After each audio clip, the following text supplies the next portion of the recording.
Hey guys, good morning. Reports do indicate that crossings through the Strait of Hormuz are up 400% over the last 2 weeks. This comes as the U.S. Navy is still overseeing vessels out of the Persian Gulf through a safe southern passage. We do know this passage allows for millions of barrels of crude oil to be exported each day. In the backdrop, there is that ongoing naval blockade and fresh sanctions expected for Iran next.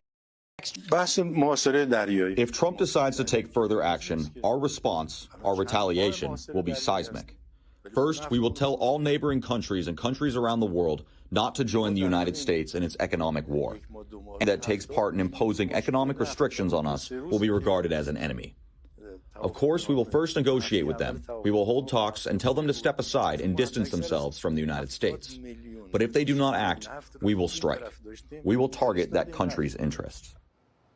Parliament Speaker and top negotiator Mohammad Khalibaf posted to X over the weekend saying we've received numerous messages from neighboring countries about shaping new security arrangements and economic cooperation in the region. The United States put the security of every single one of its allies at such risk through bullying and pure disregard for their foreign interests for the sake of Israel. Now, while President Trump indicated that talks with Iran have stopped, he says the United States is having trouble figuring out who to deal with inside of Iran. In fact, it's actually one of my biggest problems. I don't know who the hell to deal with. It's a problem. It's the only country in the world where nobody wants to be president. They say, who wants to be president? No, I don't want to be president. So it's a little bit of a problem.